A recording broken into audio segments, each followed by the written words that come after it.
Carlos Nelson with Cascade Sports, and today we have another one of our local ballers that's back in the city for a minute. And when I say local, as in Wichita, who do we have here? Chris Jackson.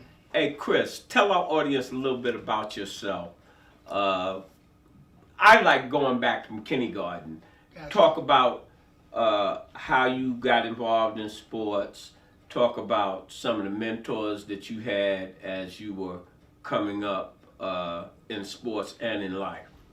Yeah, so I started elementary over in Plainview down in Wichita, Kansas. From there, I was multi-sports. So I played soccer. I did What grades? I'm saying let's go up. So what did you play when you were at them teams, and who were those coaches that helped you? Yeah, hopefully I can remember all the names. So like first grade through third grade, I was playing soccer. That's where I started. Played soccer. Played for the elementary. It was right there. Gosh, I forget the name, but right off a hillside. A lot of kids started there, and then from there I went to play baseball. So third grade through fifth grade is when I started playing baseball. Baseball, I was pretty good at it. I was a pitcher. I was shortstop. Unfortunately, funds couldn't do that. So that summer between 5th and 6th grade, I had nothing to do. So we had a big old field right there next to Jordan. Old buddy of mine named Jason, he taught me how to play golf. So multi-sports, played golf that summer. But then 6th grade, the only school in the city that I remember, Jordan, you can play in 6th grade basketball. So I learned to play basketball in 6th grade. From there, we moved more to Southeast area where I went to Curtis Middle School, 7th grade. Played basketball there. Coach What did you play? Shooting guard. Shooting guard. Yeah, so everybody knows me. I'm known to shoot it. That was the first. Before I could dribble, before I could do anything else, I was known I could just spot up and shoot the ball. Got a conscience by any chance? Got a conscience? Yeah. See, I'm from New York, and I went to back in my day. Man, you had the shooters. They had no conscience. It's like, I don't care. Give me the ball. Oh, yeah, for sure. For sure. I'll get some more of that later as far as in my career. But, yeah, I was just known to shoot it. I mean, my friends used to make fun, like, he don't pass the ball, he don't do this, because I'm going to get up shots. But they couldn't argue when you're shooting over 50%. I mean, numbers don't lie. But 7th grade, I went to Curtis, played with some good ballers there. Then we went to high school. So high school is when that's where everything started to come together. So basketball, I want to say about 8th grade year, 9th grade year, but the beginning of high school is when I got to play with some real ballers. So I'm used to playing on teams where I'm always one of the guys. But high school and the summer. Talk about that change, the pace of the game, the mindset, and now you come in with people that have the same mindset as you. They want to play ball and they want to start.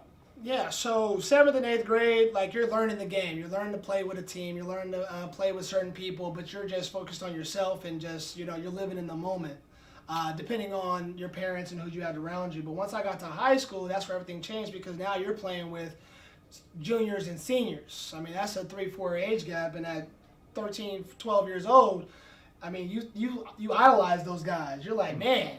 But once you get on the court, it levels out, and I want to say that's when I met Coach Moore. I was on the diaper dance circuit in the summer league, so that's when you really got to play with the older kids, and I was playing with the likes of like Chris Tyler and Sammy Fisher and guys that were pretty much known in the city league. So like if you went to a basketball game, you went to go watch those guys because they would put on the show. They're shooting. They were frontliners, right? Yeah. So you're playing with those guys. So that's when I first got the drive in me. You were like, man, I gotta be better. I gotta do better. And you look at their game and you're like, where can I improve? Ball handling. Get your street creds. You know. So, but traveling with the diaper dance, and then now you're playing against. Not only are you playing with these guys, but now you're traveling out of the city, which I was stuck. Talk about what that was like when you first did your first trips and stuff. Yeah, so that whole transition from middle school to high school and traveling, you're, like I said, you got your just inner city guys, you know these guys, you know their game. It's always going to be a good game because you know what you're faced up against. But then you go out of town and you're seeing nobody under 6'3", 6'4", and you're having to go up against these teams. It's a culture shock as far as how big, how how vast the game is, you know.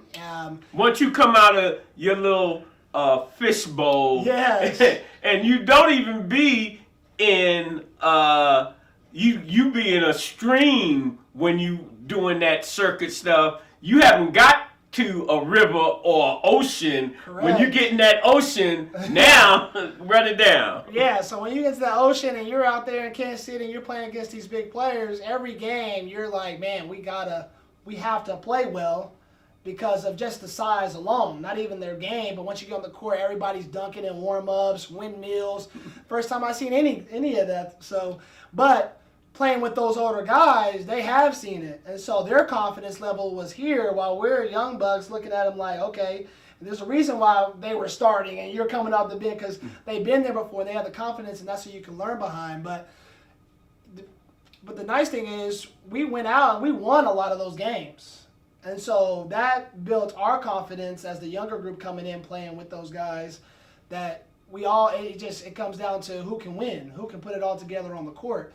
And so that's when my confidence went through the roof when it came to balling. So you're traveling, then I went through high school. So high school. Your freshman year, run freshman, sophomore, junior. It's a quick order. Go ahead. So freshman, sophomore year, I was one of those guys where I just wanted to hoop. I lived in the moment, and school wasn't as important to me.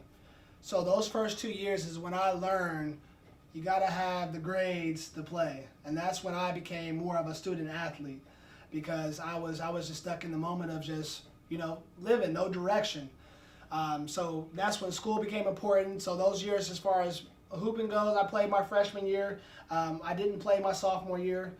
And then why didn't you play your sophomore year? Didn't play my sophomore year because of the grades. All right. Well, I'm saying they need to know that. That's really important because that was me too. I'm saying most of the athletes that come on here, and this is what I be trying to tell our urban core guys. You're no different from a lot of players that are in the NBA now, and listening to these stories where these are top flight D1 athletes telling you how they did what they did and how they moved forward. Run it down. So freshman year, made the team, didn't have the grades, so I didn't even play until second semester, which is after winter break. So I missed a good portion of the games there. But the mindset as far as the groups I was around, it wasn't just me. So I felt like I didn't take it as an important, like, oh, okay, I'll just play. I'll miss a couple games. I'll come back, play the second half. Second half of the year, we dominated. I mean, I don't even think we lost a game second half of the year. But that was on the freshman squad. Not like I said, a lot of players that had it together were playing JV and varsity. Then sophomore year came. It was kind of the same story where didn't have the grades again. Same group of guys, same story where you didn't have the grades first semester. Second semester, I may have played, but I don't even remember. I didn't recollect that because I was so caught up in just having fun and doing this and that. But then junior year came and it kind of hit me. So junior year I played JV, put up good numbers. Grades still weren't the best. And when you're playing against the coach I had, which his name was Coach Carl Taylor, rest in peace. He was a great coach. But he was strictly, you got to have the grades to play because he was a mentor where it's, you got to understand there's more than just basketball. And so he was trying to implement, he was big on the black culture and trying to be a father figure to a lot of people and very strict in that way where vast majority of that group, I want to say 89% of that group got it because of Coach Carl Taylor. He was able to mold them, and you can go into his office anytime to have any conversation, along with Coach Coleman over at Southeast when he was there when I was there. He's at West now, but he implemented that. Hey, you got to have this so that you can do that. Yeah, you have the greatest talent in the world. You probably could start for us, but you can't get the grades and you can't play. So junior year, killed it on JV. Killed it. I always felt like I could have had that position, but again, I still got D's on my report card, and so I never got that chance. So junior year, I probably averaged, 25, 30 points, and then senior year came. That's when I finally got to play. Even then, Did they need you more so? Did they let you play? Not necessarily. Oh, Grades, all right. grades were still kind of. Well, some coaches, you know, they want your grades, they want this and that, but at the same time, they want to win. Yeah. And they might, where they would bench you, they might let you play. That doesn't take anything Right. away from the message they telling you, get your books. Right. Yeah. No, but he was zero tolerance. So Dang. grades still an issue, but finally senior year we had a very good squad. Unfortunately, we had a couple guys that was, like I said, I didn't play much at the very beginning of the season, but I got molded in and we had a good run once I was able to get in and play. So I'm a shooting guard. Like I said, at this point I'm able to move the ball and make plays. I wasn't the fastest, wasn't the quickest, but I knew the game of basketball. What was your physical stature at that time? Very skinny. Just skinny kid. How tall and Skeleton, what's your 6'2", 6'3", skinny frame, can shoot the ball. You have a crossover? I had a little bit. I had a couple moves. The thing about my game was I wasn't the fastest, wasn't the quickest, didn't have the best handles, but I knew how to read body language and how to come off screens and how to set screens. Tell me this: did you go hard in the paint, or did you tiptoe through the tulips as you went down low? I tiptoed. I never learned in that part. I want to say all the way maybe until my sophomore year of college, where it's an art to finish at the rim in the game of basketball. So once you get into that paint, there's a lot more bodies.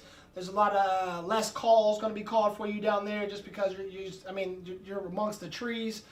So it's an art. But I was always figuring out how to way to score, and that is floaters or step back pull-ups, fadeaways. Man, them floaters is hard to me.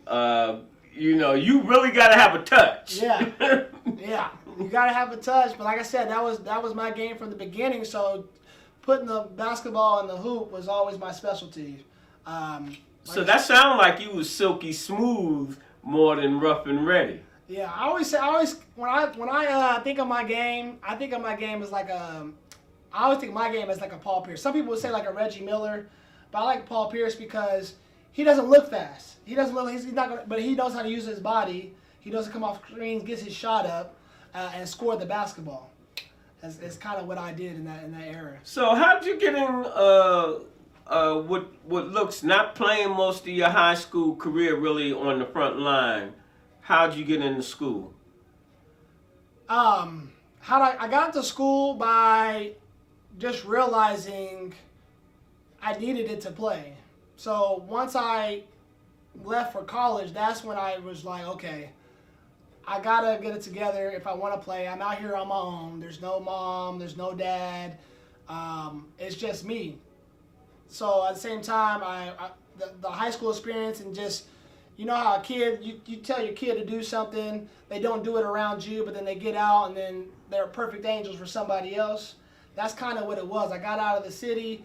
I went to school. Grades I still wasn't like a straight A student or anything like that, but I understood it where, hey, you got to do what you got to do in the classroom, not only just for basketball, but now you're working towards a degree. You're working towards doing more with your life, and they're talking about careers and trades and all of that. And so I think it may get giving me more interest. I became interested, so somebody was able to, with the counselors and everybody I was working with in college, they were able to pique my interest. So I found school interesting enough to where I was like, okay, let's do this. I was excited to go to class and get projects done and so forth. And so that was that transition is when I finally was like, okay, I'm working for something now. How do you feel if you'd have been able to go to a 4-year college right off the bat? Would you have survived? Oh yeah, I think 100% I would have survived. I think the biggest thing for me was like I said, the people that are around you and growing, and the mentors and what they have on a 4-year school. What I saw when I was on the University UMKC campus for a while, as far as how who was coaching over there when you was there? Man, I honestly don't remember the coach, so that's one thing. I got this thing where I don't remember names very well. All right. But there was one cat that I knew from the City League that he played at WSU, and he was a coach at UMKC. Assistant coach. Assistant coach. Yeah. And so he knew me, and that's why I almost walked on there. But even just being around the gym and just hearing their conversations, like they're very involved when you get to that level. And I've heard multiple stories from friends as far as what they all do for you, how they have their schedule written out for you. They got people coming to get you or making sure that you're where And that's on the low end of Division I, Yeah. UMKC. Yeah. Them larger schools, they go into the bathroom for you if you Right. have the quality and the mindset. Yes. Yeah. So run down what that junior college, and then run down how you got your degree. So junior college, Barton County Community College, played for Coach Fletchall, great coach. He was an offensive-minded coach, kind of just get it done and just put it together. But playing there, that was some great years. What kind of numbers were you putting up? Tell them a little bit about your So- athletic prowess. Yeah, so freshman year, it was an awakening again. Like I said, I mean, I had seen the talent around, but now you're playing against stacked teams. So I was coming off the bench, still a shooter, still scorer. I was used in the role as, hey, come in, try to get some shots up, hit a couple threes, but then subbed out. I would. The nice thing is, my sophomore year, I worked up to where I got into the starting lineup a couple times. But again, I'm playing with guys that are super athletic, and just understood the game a little bit more than I did, as far as game control. But I was still able to get into a few games, start a couple games, and I finished a lot of those games, which I always felt was most important. Like, I got in the games on the line, I was still in there, either to make free throws, to get shots up, whatever the case may be. I was able to stay in at late in the game my freshman year. Sophomore year was kind of my break open. Like, I came in as a starter. I worked hard all off season. I spent my whole summer up at Barton County. What was the change in your mindset? The mindset after playing my freshman year and playing behind guys and starting and not starting, I was like, I want to be one of those guys. I finally was like, you was hungry? I was finally hungry. And the thing, I don't know what it was. I don't know if it was videos or some team. Something caught my attention where I want to be that guy. Because the one thing about me that I never had, I wish I would have had when I was a little bit younger, was somebody like a dad there or right. That my grandpa there or something. Like, hey, you can go to the next level. You can do this. You just have to do this. But that's what coaches like Coach Moore, because as you're telling your story, man, if people really watch all these interviews we do, people are telling the truth about their life, and all our stories are basically the same. Not with a broad brush, but we come from these broken homes, and a lot. Matter of fact, today I'm going to be taking my hat off to mothers that have participated in their kids' sports, because they've been everything. Yeah, and sure. then kids that come from real broken homes where there might be a mom or something, but there's no real supervision and they're raising themselves. Sports is that outlet. Yes, that was big for me. So growing up, like luckily that's what I loved. Like I wasn't like wanted to run the streets or mess with girls, or just get in trouble. I wasn't one of those guys. My mom got me a Y membership, and that's where I lived. And you talked about Coach Moore. What Coach Moore allowed me to do, he gave me the confidence at a young age that you can play with these guys by just picking me up on that team. So him. Did he have to pick you up from, and ride you to Oh practice? yeah, I had to get See, pickups. I got dropped off at his house, but I wasn't getting no ride anywhere out of town or anywhere like that.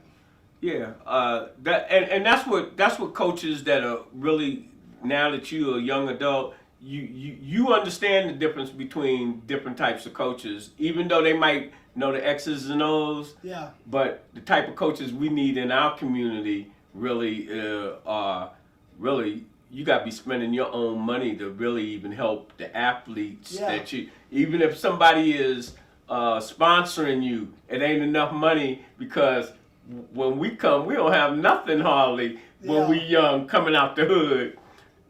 Can you pick me up, Coach? And can you know? And a lot of times across the board, this nation, there are kids that want to play with the teams and what have you. They don't have transportation. Yeah. And you were fortunate. So go ahead and keep running it down. Yeah. So, where were we at? So, yeah, we're working with Coach Moore, like, getting dropped off his house, his family, his wife, and playing with one of his kids. And so... which one was you playing with? I play with Mario. All right, I don't know him. Yeah. I know Tori.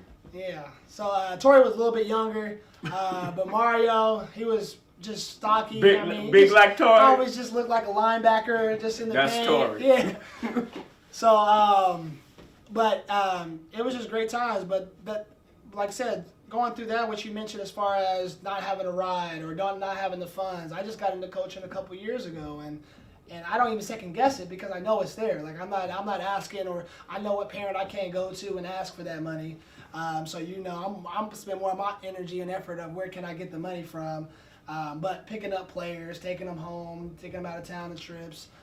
But growing up and playing under it and knowing that's where I came from, you don't even second guess It's it. easier for you because you picture it. yourself. When you look at him, you like, Yeah. damn, that's how I was. Yeah. But and it's so hard when you don't have enough. And this is to our audience. It is hard for us out the diaspora when we are trying to pull up from the bootstraps and we're not getting the financial support. When coaches are having sales and different things for these teams, our audience, you need to dig in your pocket because you can make the difference in a kid going to the next level in life, not just in sports. Run it down. Yeah, it's a big deal. Like I said, when we can't raise the funds or we can't do what we do, it's not like, oh, they're still going to go. No, they can't go to the Nationals. They can't go to Tennessee to play in the national tournament, even though they got invited and they qualified. They can't come down to Kansas City. They come to Kansas City. You can't do a lot of those because you can't get the transportation. You can't get insurance and You can't do anything. Like you gotta feed them. You know what are they doing when they're at the hotel? Food is a big part. Boy, you just hit something that's really important because the ones that come from my neighborhood, mom can't give you no lunch money for the trip or 3 days, and or send them with just $5 for 3 days. Yeah, I'm saying that's all they got, Mm-hmm. and so these bridging the gap between sports and education interviews, I think they're essential. A lot of people won't look at a long interview, but there are a lot of people that are interested in your story. So, what was your senior year like in college, and how much do you think that you matured, not just as a baller, as a person, as a black man? So I will say my transition more happened. So after Barton County, I took off a whole year. Right, so in that year span, I'm not doing anything. I'm not going to school. Like I said, I came up to UMKC for a semester. Went to Southwestern for a semester. Just staying in the dorms, just staying with a friend, and just got a mattress on the floor. But in that time span, you look back. I think what hit me was I was in Southwestern, and it was time to enroll for the next year, and I had nobody there to help me enroll. That's when I realized I got to get my life together. Like basketball's almost over, school's almost over. You don't have the resources that a lot of other people that would have. You got people to go to, but at that time you don't know who to go to. And so I came back home. I came back to Wichita, went to Friends University. So from there I started with Coach Faber at Friends University. I called him up like, hey, I need help.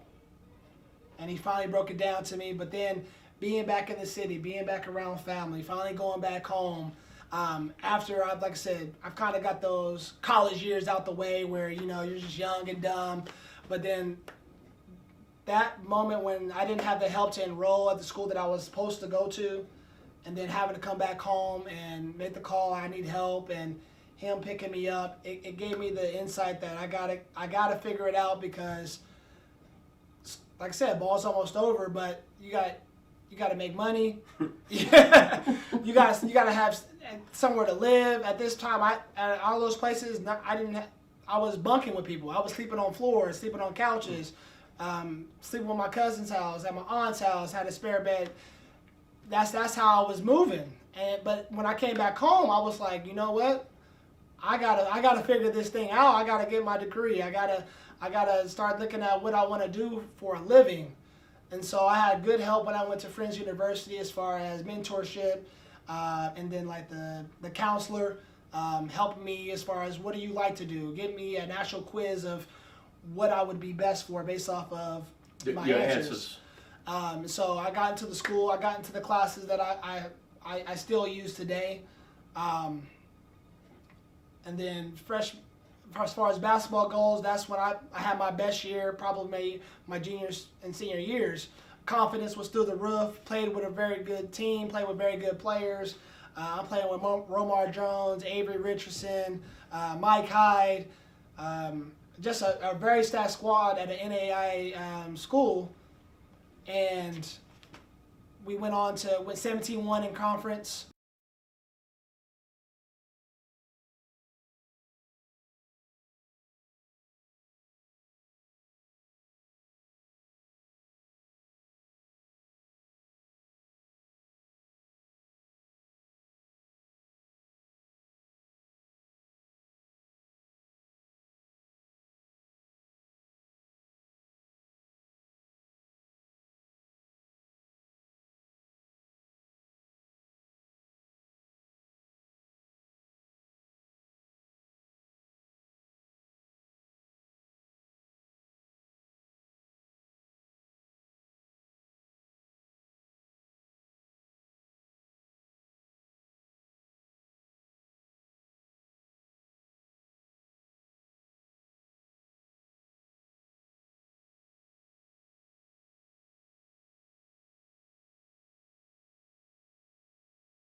This program is brought to you by the City of Fountains Coaches Association.